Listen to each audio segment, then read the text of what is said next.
All right, welcome back to a very special edition of the 100K Pod. We are here with a very, very big guest, the number one journalist in the AFL, Tom Morris. Tom, thank you for joining us. Well, do you want to let the viewers know where we are today? Yes, we would love to. So we're actually in my apartment. So I invited the boys over. They parked out on Bond Street. Hopefully you don't get a ticket. I wouldn't be paying it if you did. And it's great to be on the pod. So thanks for having me. I've heard so many good things from one man in particular. And I see you've had David King on before as well. So. We did. We had to really arm wrestle to get him on, and we can't believe how accommodating you've been. So thank you for that. Jev, how are you? Yeah, I'm great. We didn't have that well of a week in the actual 100K multi, but that doesn't matter because we want to get to this man because been here for about half an hour. I have his notifications on Twitter, and it has been going. Yeah, today I turned it on. Okay. I was going to say, don't pretend you've had it every day. Today I turned it on because I knew I was going to speak to you. Yeah. It has been going nuts. We just watched you break the biggest four-way trade ever.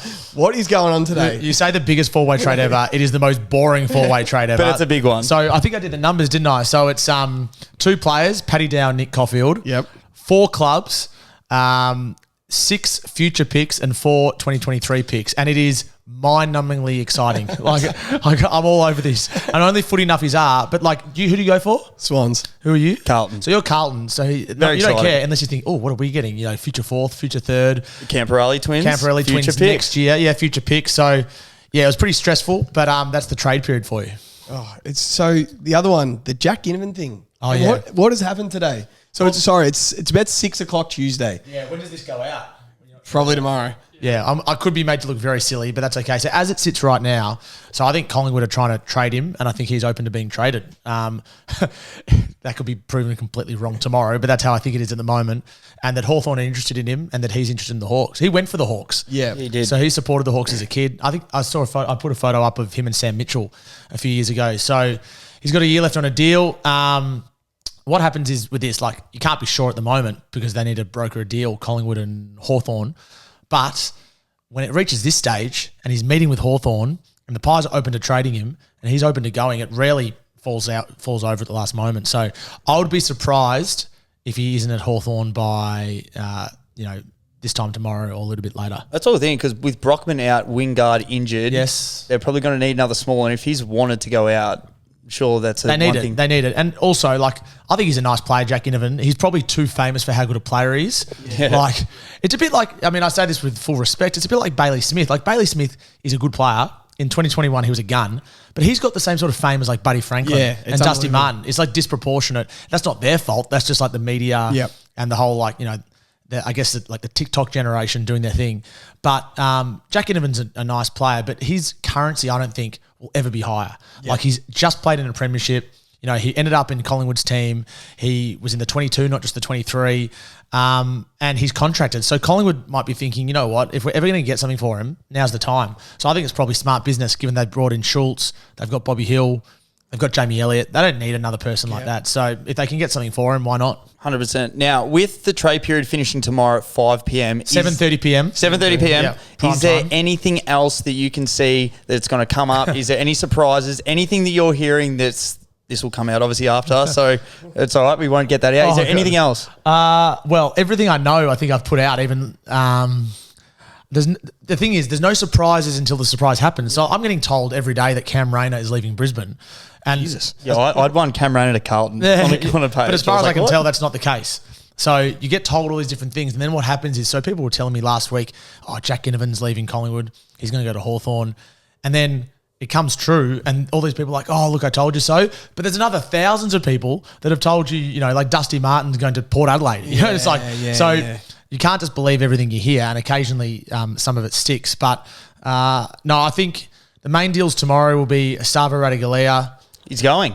It's just how it happens. Pick 25 will get it done. What should get it done? It's Chris Scott, isn't it? It's Chris Scott's cracking the sad. Yeah, he's pretty influential at the Cats. I think that's way over, 25. That's 25 is a good about right. pick. Because it was initially picked 22.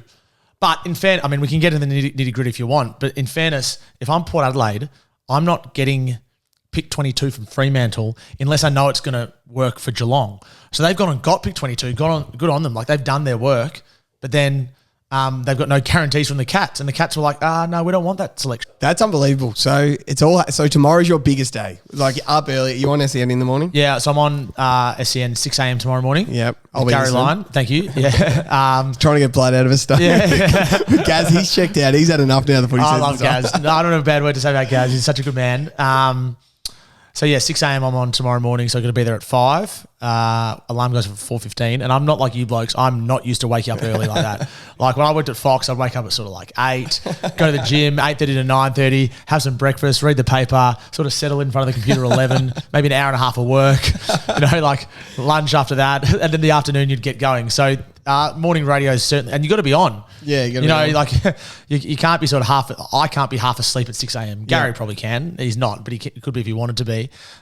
So yeah, tomorrow's a big day, and then the trade period finishes at 7:30 tomorrow night. So trade radio with Kane in the middle of the day and Sammy Edmonds.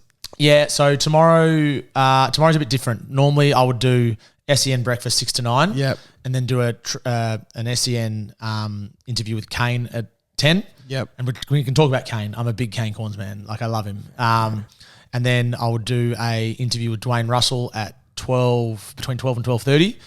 And then I'd be on trade radio with Sam Edmund between 1 and 3. And then often a interview with SEN, South Australia or WA in the afternoon as well. So there's a lot, you can see my voice is cooked. And like people who say like, oh, they don't care about the trade period. That's fine. Like you can say you don't care about the trade period, but the numbers on the articles are like through the roof. Completely, they dwarf any game of footy. Wow. Any game of footy. So the grand final articles are like, if you imagine that's like a 4 out of 10, trade period articles like 9 out of 10. Wow. And I'm not talking about like trade period articles with like Radigalia or Dersma. I'm talking about like, with respect, and I always remember this one, like Hugh Goddard, right? Played 7 games at St Kilda, went to Carlton as a rookie, I think. That article did more hits at Fox than any grand final article that year. Wow. So if you bet that's Hugh Goddard, you can imagine what an article of Ginnivan or last year Jason Horne-Francis or Jack Gunston, like a big name player would do. So, it's like people, is it chicken or the egg? Like are the media feeding the public what they don't want and just telling it like down their throats? Yep. It's actually like the public going like, give us more. 100%. So while you care about Carlton and you don't care about Carlton, like if I offered you a story about Essendon, you're like, whatever. But if I offer you a story about Essendon, people are like, oh yeah, give me more. Yeah. So yeah, it's a crazy time of the year. Like, and a good example of that recently is Tom Fullerton, who to be perfectly frank, I'd barely ever heard of. Brisbane Lions player, traded to Melbourne. Because I'm a Melbourne supporter, all my Melbourne WhatsApp groups are like, oh yeah, we got Tom Fullerton. It's like, who's that? We wouldn't know who he was 2 months ago. So yeah, it's nuts. It's absolutely crazy. And Trade Radio does a great job to bring it all to the fans for sure. Yeah, so we want to ask about sources. So like Tomato or no, I want to know players, coaches. Oh, sources, yeah. Like relationships. Where do you get sources for like news from everywhere? Everywhere. Do you have personal relationship with players? Yep. How many players you got on your phone? Oh, I don't know. I haven't counted them. But yeah, for sure. I mean, it's actually quite sad now because I'm 32 and I don't have as many player relationships as I did with like 4 or 5 years ago because they're all retired, which is actually quite sad. No, I've got relationships with players, a couple of senior coaches as well, list managers, CEOs, a couple of presidents. I mean, you'd always like more. Caroline Wilson can call anyone and someone will take her call. Really? Yeah, because she's so experienced in the industry and people are worried if they don't, that she's going to absolutely grill them. Whereas I'm sure people would look at their phone and be like, Tom Morris is calling. I'll just leave it. And there's no repercussions. Yeah. Whereas if you don't answer Caro's call, she's on Footy Classified that night. She's just spraying you for whatever it is. So you're just not afraid to pick up the phone. You'll call anyone. Yeah. I mean, you just saw an example before. Like, that's the game, and you got to get used to rejection as well. People saying I can't say anything. Like I'll tell this story now. Like today, I got Jack Ginnivan's dad's number. Never met him before in my life. Don't even know where he's in the world at the moment. Yeah. And I got Craig Ginnivan, and I called him. I said, Craig, Tom Morris calling from AFL Trade Radio. Wondering if you can have a bit of a chat on radio. He goes, I'm not interested. I said, no worries. I said, do you respect the fact I've called? He goes, yes, I do. I said, can we talk off the record meeting? Can you give me some information about what's going on with your son? He goes, I can't say anything. I said, no worries. Good to speak to you. He goes, no worries. And that was it. Wow. On the phone. So it's all like, everyone understands the game. I'm not calling about like, deep like political secrets or like, issues that are really delicate around mental health. I'm calling about Jack Ginnivan potentially being traded. So you just got to put yourself out there and you get a lot of people saying, go away. A lot of people not answering. A lot of people that you really like and you're friends with unable to answer because they're doing other things. You got to work out whether you can text people, whether they prefer text messages. Yep. There's a trail then, so they've got to trust you. But equally, it's probably easier for them to talk rather than take your call. And you've got to also work out whether people would prefer to talk on the phone. So yeah, a variety of ways. Well, that's what almost leads into this. So we're massive into our into our American sports. So Stephen A was sitting down with Shannon Sharp the other day, and he was saying that he hears absolutely everything. So there's so many things that like he can't talk about because whether it burn bridges or like ruin marriages, like how much stuff like that do you hear like off field of like whether it might be like players actually going out, like how much stuff do you actually get? A lot. And like obviously you have to draw the line at, well, I'm not going to report on that to burn bridges, but I'm sure you'd hear like if a rumor comes around, it must be pretty big for us to hear it. But how much stuff obviously comes to you, and then like obviously you're like, how do you filter it? Yeah, I think I don't know the exact ratio, but like I would like leave like 70% of the stuff I hear, 80% of the stuff I hear, and a lot of the stuff is crap as well. A lot of the stuff is actually wrong. Like there's some really unsavory rumors about like Tim Membry a while ago that just were not true. Like they just weren't true. Yeah, right. And so then I had to weigh up. Whether I go on air and say these rumours about him self-harming, which weren't true, are untrue, or I just leave it and let the rumours fester. Yeah. The rumours that came out about Clayton Oliver, if you type in Clayton Oliver to Twitter, the initial rumours were that he was dead. It was overdose. RIP Clayton Oliver. Yeah, and like, so, A, who are these people like just saying that? Yeah. And B, like, how do you deal with that? Like, I'm going to tweet Clayton Oliver's not dead. Yeah. Like, I'm not going to tweet that. So, yeah, it's really difficult to filter it. And I mean, the number one thing is to be right, but very close behind that, the number two thing is to make sure that, you're reporting in a way that's respectful for everyone. So I'm not going to report on someone's mental health that. So this is where the Clayton Oliver situation is really delicate because it is mental health, but it's also a footy situation. It's trade. It's whether he's going to leave the club. It's about what the club's telling him. It's about the demands they're putting on him. If an AFL player is in hospital because they fell and hit their head, that's a story. Yeah. So that story in particular, that was last week. I first got wind of that at about 9:30 in the morning and whatever day it was. And I just knew that not many people knew at this point. The way I found out, I was like, not many people know this. Yeah. Also, I called the club and I called his manager and they didn't know. Right. So I was like, if the club doesn't know and his manager doesn't know, then not many people know this story that he's in hospital at the time. I don't know how serious it was, but I knew it wasn't life-threatening. So then I was like, okay, how do I handle this? It's like, I'll leave it, but someone else is going to report that he's been in hospital. So that should be me that does this in the best way, in the most respectful way possible. Equally, if he's in hospital for reasons specifically related to mental health, then I'll leave it. Yep. But anyway, he's had a fall. He's hit his head. And that's about 9:30 in the morning. And at about 11:30, rumours start coming through that Clayton Oliver's dead. I shouldn't laugh. It's laughably stupid. Yeah. So I'm like, he's not dead. I know he's not dead. And then people start messaging me like, have you heard about Clayton Oliver? And I'm saying, I've been all over this for fucking 2 hours. I'm trying to do this in the most respectful way possible. So speak to the club, speak to his manager, work out exactly what's happened and end up, doing a little story on it. But that's a good example of something that's really delicate. It took me 4 hours to get to the bottom of it.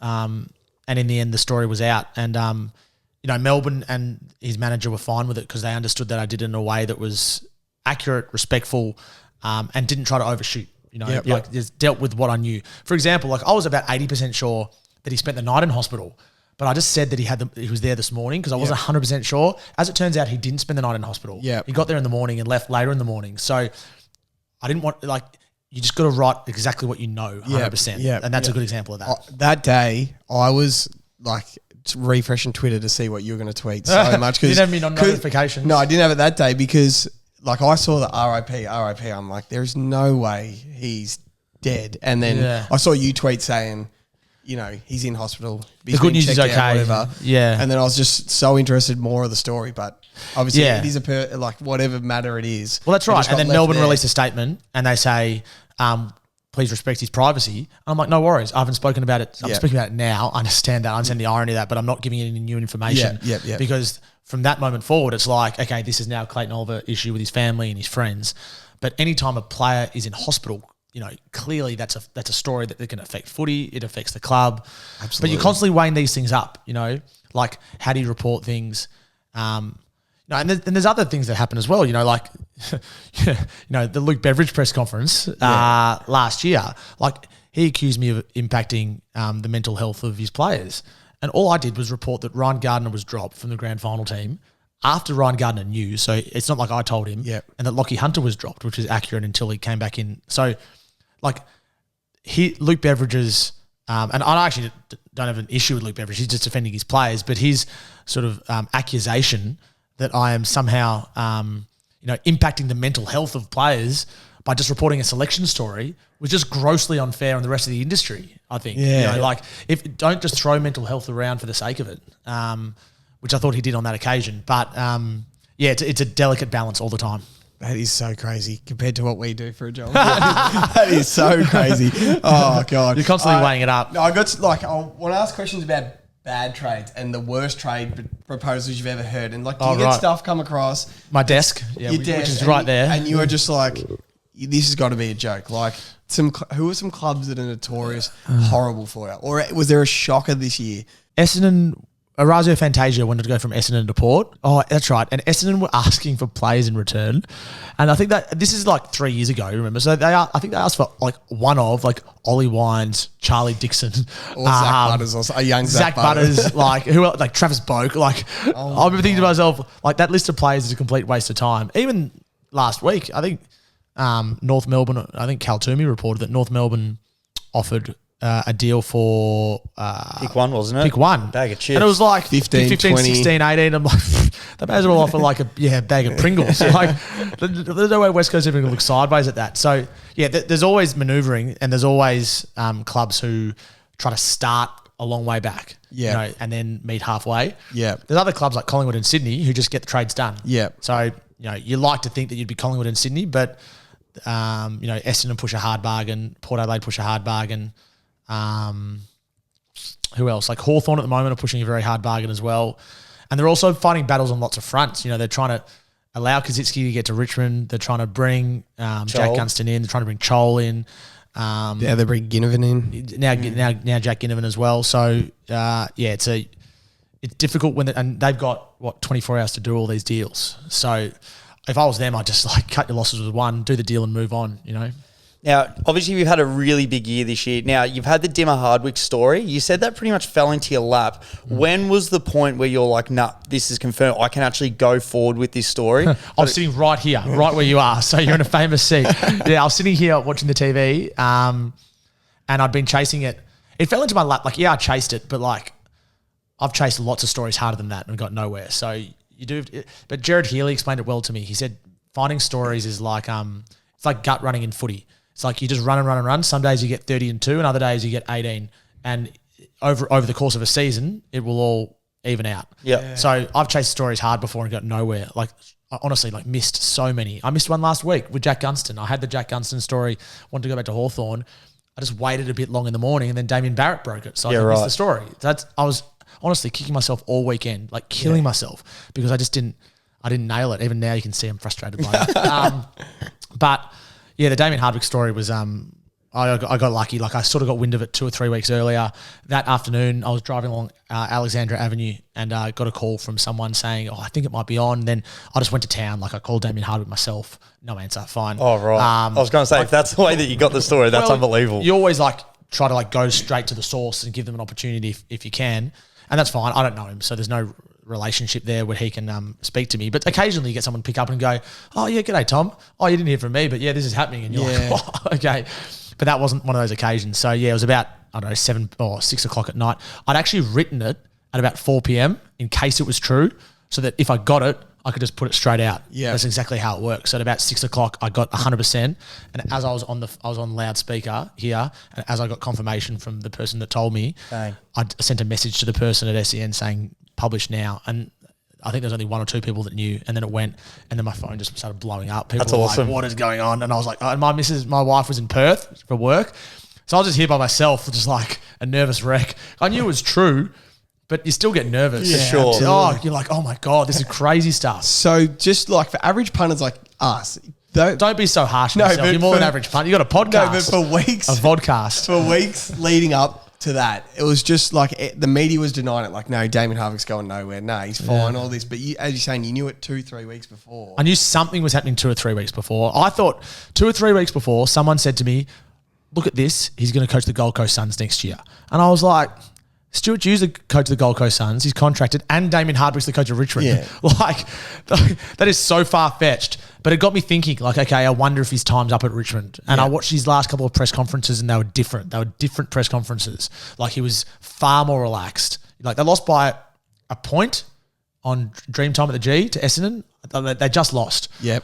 And he was just like, oh, yeah, just one of those games. I was like, what? So that got me thinking, like, something's happened here behind the scenes. He's decided to go. And as it turns out, he said in his press conference when he resigned that at the start of the year, he sort of just decided that this would be his last year at Richmond.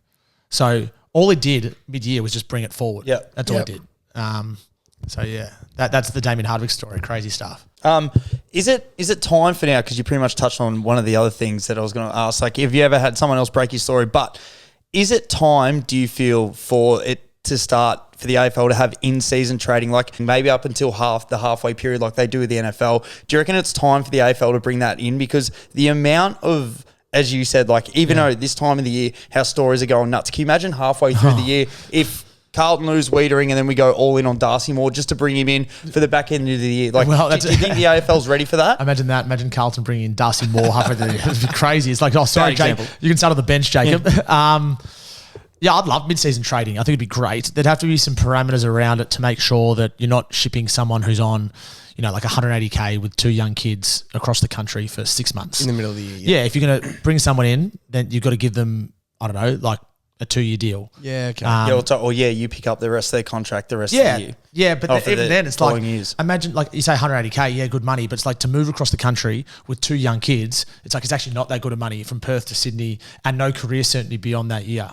So I would say like, you're going to move across the country, give them a 2-year deal and X amount of money. It works in the US because they're on millions and millions of dollars. Yeah. But the salaries are good in the AFL, but they don't. Very few actually get set up for life. Yeah. A lot of the time they set you up for a good life while you're playing and you get a good little head start, but you've got no career certainty a lot of the time unless you've got a long-term contract. And I'm not saying AFL's a hard gig for the players, but like there's for every Dangerfield and Fife and Buddy Franklin, there's like 40 blokes who don't know whether they're going to be on a list next year, Absolutely. who are physically sore, who have got media pressure, who've got pressure from their family and friends, pressure from their coaches, and don't have time to study full time or do something outside the game that sets them up post footy. So until we pay players like ridiculous amounts of money, I think that you need to set parameters in place so that mid-season trading doesn't hurt the players. It can help players as well. They got to go somewhere else, but they need to have some insurance as well. Yeah. Could you ever see like loan, like in soccer or football, English Premier League, a player going on loan for the last 10 games of a season, or would you just take all the game? Loan would be amazing, wouldn't it? But would all the game plan stuff, like Hawthorn loan Jack Ginnivan from Collingwood instead of trade for him, and he plays the last 10 games of the year for Hawthorn, but does Hawthorn ask him, how do Collingwood play? What do they do here? Yeah, in the loan system, they don't get to play against their old club. Yeah. I think the loan system is a step further. I mean, I find it interesting, especially for a position like a ruck. Yeah. It's like a team needs a ruckman. Like Brody Grundy got to Port. Brody Grundy got to Port. All of a sudden they could win a flag, or it would be awesome. But I think it's a bit too far fetched for our system culturally. But from a pure media person, I'd fucking absolutely love it. It'd be unbelievable. It'd be absolutely ridiculous. Are those shirts? They're cool shirts. Brought to you by the 100K store. 100K store. We're selling them. Are you? You want it? Nah, that's right. They're good, but they're not me.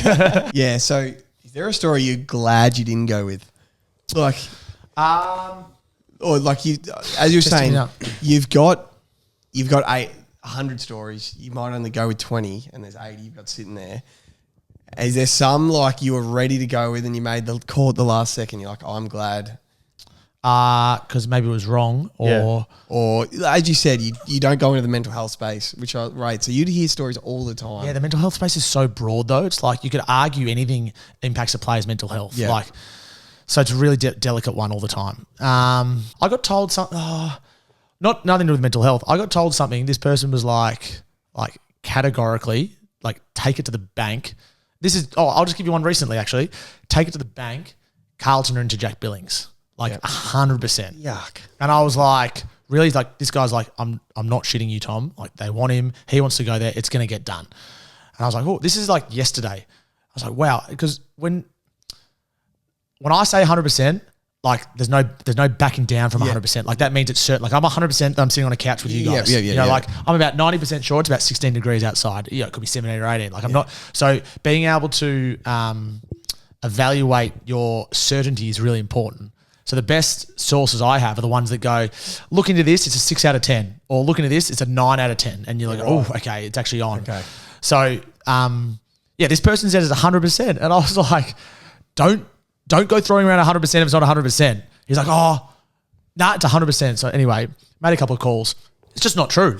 It's just not true. I mean, this might look stupid tomorrow if Billings gets to Carlton, but as far as I can tell, and I made like 4 calls, Billings is not going to Carlton. So I called him back and I was like, mate, you told me it's 100%. He goes, oh yeah, I thought it was. I thought it was pretty likely. I was like, oh. You can't give me 100%. Don't just go throwing around 100% willy-nilly. Like 100% means a lot. So that's an example of like, and it happens a fair bit where people, they think they know, but they actually don't know.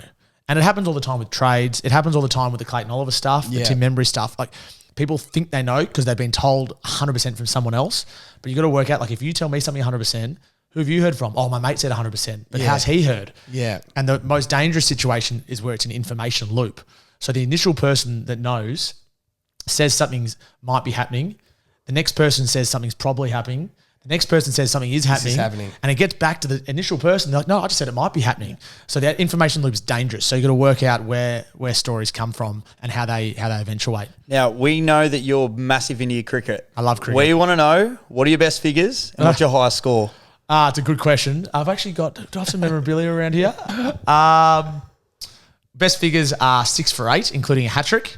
I'm not much of a bowler, but I took a hat-trick I was filling in at St Kilda Cricket Club in the fourths about 6 to 7 years ago, and I just filled in a T20 and took a hat-trick, which is absolutely bizarre. Having never taken a wicket for the club before, I took 6 for 8 because I'm a wicket keeper. And then 2 games later, I filled in again. This is when I wasn't really playing much. I was like 26 or 27, and I filled in again, and I took 2 wickets and 2 balls. And I remember standing there going, I'm every chance to get a hat trick here because I've been here before. I was here a fortnight ago. I can do this again. Anyway, took another hat trick. So I took 2 hat tricks in 3 weeks after never taking a wicket for the club before. So 6 for 8 was my best figures, and the highest score ever I made for Malvern. I made 156 once. That's a good knock. Yeah, not quite. It's been a while since I made 100, but I'm on the way out now. But I do love cricket, and I love playing cricket. And one of the things that hurts me at the moment is I've broken my finger playing cricket. You didn't get hit by the bowler, did you? No, I was fielding. I'm playing for South Caulfield this season, and I was fielding at deep mid wicket. And Clinton Young was batting, former Hawthorn and Collingwood left footer. Remember that? Raking left foot, 08 premiership player. And hit it down my throat. Easy catch. Took the catch, broke my finger. How's that work? Like literally just like a lob, and I broke my finger. So it just tells me that's the world telling me I'm probably on the way out. Did you break your face playing footy this year? Yeah, I did. Yeah. Didn't you go back with the flight playing on the wing? Is that true?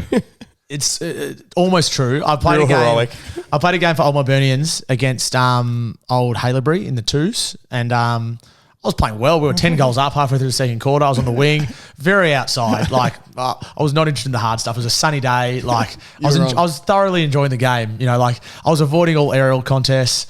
I probably had like 13 disposals, all uncontested. Couple of inside 50s. You know, like I was one of the better players on this day.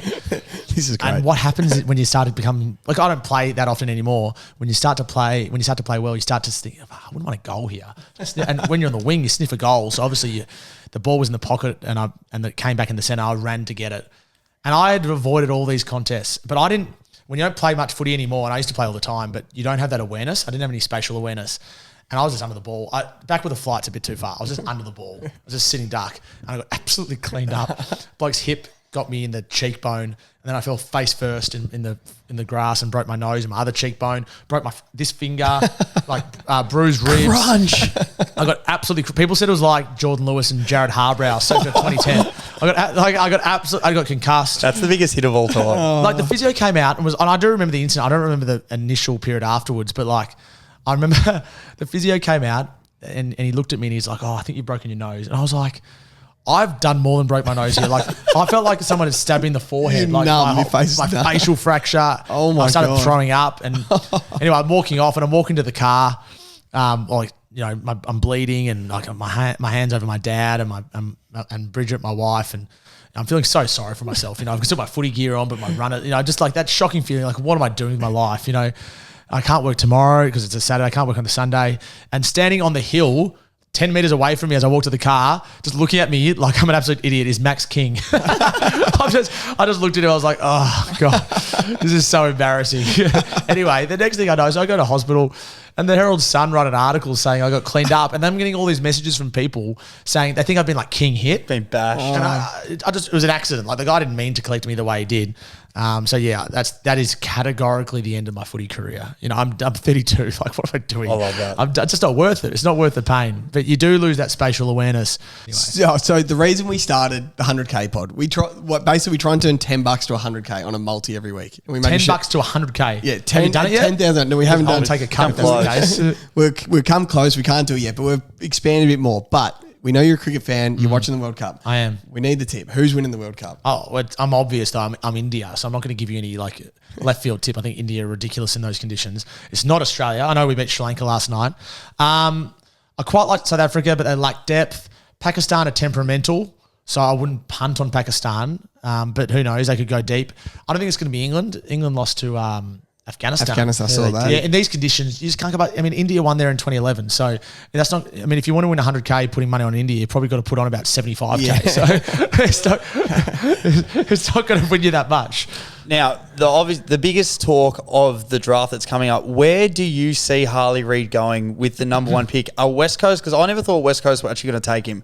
But from what I'm sort of hearing, he's had a couple of interviews. It almost seems like he's happy to go. And West Coast are actually going to be like, you know what, we're going to take the best kid in the draft. We're going to try and build around him. Where do you see Harley Reid playing next year? I am somewhat guessing because I'm no draft expert. That's okay. That's okay. Right. So my somewhat guess is I think that North Melbourne trade up and get pick one and he goes to North Melbourne. Okay. But it's a calculated guess. I don't have a lot of intel on the draft stuff. I leave the draft stuff to the experts like Cal and Riley. Yeah. And another one on top of that, how much do you think that North valued those 4 points against Gold Coast last year? Because if they lost that, am I wrong? They would have got pick 1 and pick 2. Yeah. Because we thought that Gold Coast were a moron. We had a fair bit on them and we looked like idiots. Tassie. Yeah. So we're like, there's no way that they can lose this match. But they said that like we want to start a winning culture. They might look back on that game in 10 years and just be like, God, we've got egg on our face. Two-time Brownlow medalist, yeah, maybe. Yeah, they could. I mean, you don't know because like it's like St Kilda get pick 3 and they go, oh, look at this, we're going to get Jack Billings, and we don't want Marcus Bontempelli. He can wait for the Dogs, and look at how that turns out. It's like, and Patrick Cripps is later in that draft as well. So history's littered with like scenarios where in the draft year, you think players are going to be a certain sort of player, and then all of a sudden this guy from pick 6 pops up and you're like, oh my God, this guy's an absolute superstar. So I think Harley Reid's going to be a superstar, but who's to say he's going to be better than Daniel Curtin or whoever else is going to go up the top there. But yeah, it was the fact that North could have had both. They could have had both. That's the thing. It's so stupid. I know, but like, do you lose on purpose? I mean, this is the problem with the system. You can't. You know? Nick Larkey said no thanks. Yeah. Nick Larkey kicked 6, didn't he? He went berserk. He had an unbelievable year. Like low-key, unbelievable year. Not even low-key. He was all Australian, but he 70 and he never got to play on North Melbourne's defense twice. That's true. That's a good point. Yeah. He kicked 70 out of like North Melbourne's 90 goals for the year. It's crazy. Yeah, it was amazing. So I got a couple of quick questions for you. Yep. One of them's not a draft one, but where will Nick Watson play footy next year? Well, I know the Dogs are keen. That's all I know. But again, I'm not a draft him and the expert. flea. Where will Jamara Ugle-Hagan play in 2025? I think he'll re-sign at the Dogs, but there's going to be some offers coming for him. Yeah, I think he'll re-sign maybe even to free agency, which is a 5-year extension. And then who knows? He could be worth anything. I love him. Jamara, story for you. You ready for this? Yep. I hope he doesn't mind me saying. I love Jamara, and I've loved him since draft night. I get along really like. I don't know him well, obviously, but every time I see him, he's really friendly. Yep. And we had the AFL Grand Final party a couple of weeks ago, put on by Connor Sports Management, and he's part of that stable. And he came up to me, he's like, and he was in good form. He goes, oh, Tommy, I know my coach hates you, but I don't mind you. Thanks, Jamara. Thanks, mate. Where will Clayton Oliver play in 2025? I think he'll still be at Melbourne. Yeah. I think he'll still be at Melbourne. That's the best place for him. They know him the best. I hope he's okay. That's the main thing. Yeah. Bailey Smith? 2025. Jeez, there's so much water to go under the bridge. You asked me to forecast 18 months ahead. But is it like... I think he would be a reasonable chance to leave the Western Bulldogs. Yeah. They've signed a lot of players, haven't they? So it's like, how much more cash they got left? Hawthorn, Geelong. I look at those two clubs for sure. Wingard. Yeah. Now, we know you are a Melbourne man. If you could have any player in the comp at the Ds, who would it be and why is it Charlie Curnow? We actually need Charlie Curnow. Well, if I put my Melbourne hat on, I need a forward. A forward. Oh, geez, Jamara wouldn't be far away, would he? I mean, am I getting this play for one game or the next 10 years? Next 10. Yeah, Jamara. Would you give up, well, if you're a Melbourne GM, your first round pick every year that Jamara's on your list to have Jamara play? Nah, not that much? Nah. What about Charlie Curnow? No, not every year. Not for the next 10 years. 8 years of Charlie Curnow is worth eight first round picks. It's actually a really good It's like question. trying to trade for Nick Dacos. Yeah. Would you trade your first round pick every year for every year Nick Dacos? So every year, Carlton would get Melbourne's first round pick. Yeah, and Charlie Curnow plays for Melbourne. No, I wouldn't do that because it also makes Carlton stronger. If I could get rid of that first round pick, if that first round pick can go into the abyss, go into the atmosphere, so no one gets it, right, I'd think about it. But I wouldn't give it to another club every year. Right, because they're going to get stronger. Yeah, they're going to get stronger. And they're obviously Carlton beat Melbourne in that final. So I got to say, I'm a lukewarm Melbourne supporter. Of all the clubs I've got relationships with, Melbourne are probably one of the weakest clubs. Right. I've just had some run-ins with Melbourne over the journey. So I like Melbourne because I went for them as a kid, and I think I've gone to the footy with my dad and my family and things like that. But I'm not an emotionally driven Melbourne supporter. It doesn't affect me if they lose. I don't even watch their every game, to be honest. And that's a weird feeling. But once you work in the industry, you do lose that. And also, I worked at St Kilda Footy Club. So once you work at another club, you sort of start to like the Saints a little bit more. Yeah. So I wish I could go back to being like what I was when I was younger, which was all in on Melbourne. Yeah. Obsessed. Future 4th round pick for a future 3rd. Wow, this is huge. But I just don't have that feeling anymore. In saying that, when Melbourne won the 2021 flag, it was unreal. You loved it. So when it gets to September, no, I wasn't there. It was actually annoying. The year before in 2020, the footy went to the Gold Coast. Up in the hub. Yep. And they said to Kath Lawton and me, who I'm good friends with at Fox, they said to me, who wants to go? And they said, Kath's you can go, Tom. And I was like, yeah, okay, I'll go. So I went up to the Gold Coast. So by the time the next year rolled around and I was in Perth, and Kath is from Perth, I didn't really have a leg to stand on. I couldn't be like, Kath, can I go to Perth this year? So she went home to Perth, made perfect sense. And I watched it on the TV here by myself because it was lockdown, obviously. You or me? You. All right, so you were speaking about this man before, but we are fascinated by Kane Corns. I'm fascinated by Kane. I love Corns. Kane. Is there any way you can put in a good word for us? One, we'd love to talk shit with him. Yeah. But does he calculate his takes like crazy? He's the hardest working person in media, and you can disagree with whatever percentage you want. You can disagree with 80% of what he has to say. And I probably disagree with I reckon I firmly disagree with 20% of what he has to say, and somewhat disagree with maybe another 15%. But I just love that he just brings content. Yeah. He brings talking points. He's authentic. He actually brings his opinion. He speaks well. He works bloody hard. He works 7 days a week for 7 months of the year. And if you're on radio with Kane, he's going to have things to talk about. You're never going to be like, what are we going to talk about today? He's like, this is my opinion. And I'm like, okay, let's talk about that. So I'm a big Kane Corns fan. You don't have to agree with everything he says. Yeah. You just have to understand his role in the media is to create discussion, and he does that really well. And the thing I hate the most is when experts who are on good money don't give their opinion. Yeah. What are we paying you for? Yeah. It's give your opinion on a topic. And he does that. So I respect him hugely. Yeah, he's the closest American media personnel we've got in Australia. For sure. And I wish there was a couple more of him. I mean, I think the closest to him, to me, the two people who I'd love to put on a podcast together and listen to them debate footy issues, Kane Corns and Lee Montagna. I would love that. Joey, I think Joey understands the game as well, if not better, than any other media person, the intricacies of the game. And he's not quite as, abrasive as Kane. He doesn't quite make headlines like Kane, but he understands the game really well. So him and Kane together would be awesome. That's why him on the midweek rub on Lee, and that's whenever you get him and Kingy on first crack, that's literally they're just two footy nuffies going at it. That's what kills me. I love doing first crack. I loved it. And then obviously I lost my job and I was just God, I miss so many things, but I miss first crack the most.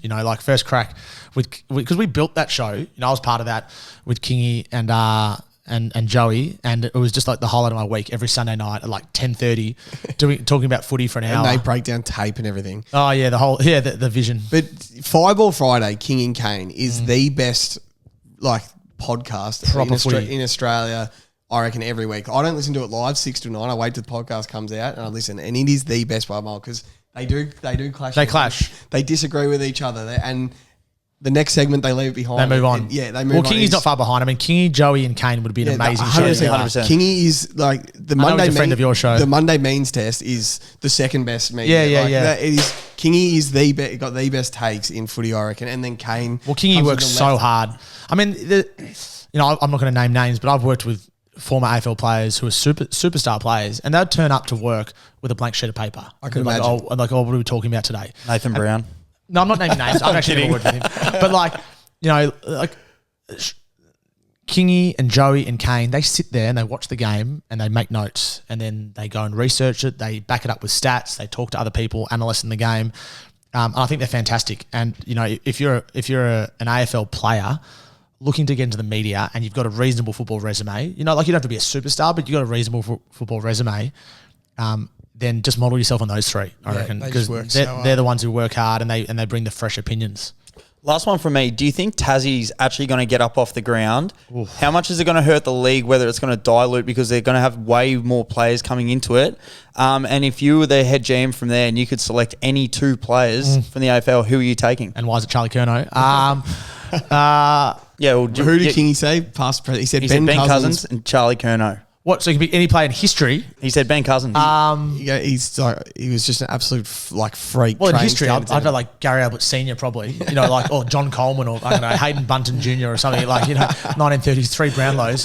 3 Brownlows, or Dick Reynolds. I don't know. For anyone that I've seen, or Buddy Franklin to me, I would have 2008 Buddy Franklin as a past player. Because to me, 2008 Buddy Franklin to me is peak sport. Talented player of all time. That 100% is the most ridiculous, gifted, talented, highest peak player I've ever seen. Yep, I love him, and he had, I think he kicked 113.88 for the year. He's had 200 shots for the year. And Ruffy kicked 80 in that year. as well. Ruffy kicked a lot, and Fev kicked 99 for Carlton. Big year. So I'd have 08 Buddy, and I would have of current players to build a list around. It's a really good question. Or for you want bums on seats, so you're going to just take Toby a day Green. cost? Toby, I'd have Toby Green. Would you? Yeah, I love Toby Green. Do you have a relationship with Toby Green? I know him a little bit. I don't, not a close relationship, but I know him a little bit. And he's, I love him. I love everything about the way. I love players.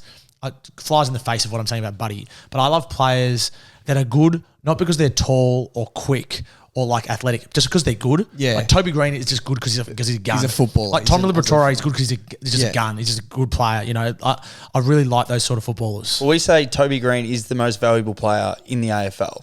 Yeah, he'd be right up there. Like when he's on the field for GWS compared to when he's off. Yeah, he's big just difference. Massive. I love his difference. career arc. He's the captain. He was made captain too late. Like Adam Kingsley's come in and made him captain. The villain. The villain. I know. I love these villains that become like they become loved pretty quickly. What was the other question? Will Tassie go ahead? Yeah. Well, I don't know for sure, but I hope it does. Oh, I know what I was going to say. I need to stop this whole talent diluting narrative. So I'll give you some numbers. So it's a very normal thing to say. Oh, we've got too many teams. The talent's diluted. But in 1997, we had 16 teams, and the population was like 15 million in Australia. In 2023, we have 18 teams and the population is 24 million. So the population has grown quicker than the teams. The difference now is that there's more injuries and there's more games. The game is harder and people are retiring younger. So therefore there's more of an attrition. So more players playing on this now than they did in 1997. The talent's fine so long as you don't have too many injuries with the club. Like this year, West Coast completely cooked because they had too many injuries. So if you just had the best 22 from every club, absolutely fine. And I think the only way you can fix that is if you make the game shorter. And I'm in the minority. I know 16 minutes was too short in COVID per quarter, but I think 20 minutes plus time on's too long in my view. I would like 18-minute quarters. And you say, why does it make a difference? It's it ends up cutting about 15 minutes overall from games. And it would allow teams to have more 5-day breaks, more Thursday night footy. And I think it would cut out some injuries as well. So, the Tassie team, I might support the Tassie team. I'm all for the Tassie team. And then the next question is, what's the 20th license? Because you can't have a 19. There's only 1 year where we had 17 teams. So I don't know. I was up in Darwin recently. It's not Darwin. It's way too hot in Darwin. You couldn't have a team there, no. No, you couldn't have a team up there. Maybe you have another team in South Australia, WA. Or a third, in WA. they couldn't get a following, could they? Because everyone's just nuffy West Coast or nuffy Freo. Well, we thought that when Adelaide came in and then Port came in and they had a following. So I don't know those. I don't know WA and SA well enough to know what their following is, but there's a lot of footy fans there. That's unbelievable. We got anything else? No, that's it from me. That's it. Hey. So have I made sense? 100%. My words per minute are high. Well, we thought if we asked, it'd be like a quick answer, quick fire go, but you've been unbelievable. Can I give a shout out to someone? 100%. Josh Manning, I love you. The pig. Daddy. I'm going to go to work with him tomorrow, so. Oh, God. Hey, thanks for joining us. We appreciate it. And hopefully we get you on very, very soon for more trades and more draft stuff. Whilst, do you regret giving me your phone number? Because now I'm going to text you all the time. As long as you leave the house when I tell you to leave, we're fine. This is my house. I'm going to text you. My wife's actually probably out the door just like waiting to come in. I'm going to text you for scoops all the time. No worries at all. I'll just leave you on red. You're bloody good at replying. All right, we're done. Thank you very much. Thanks for joining us. That's been great. Beautiful.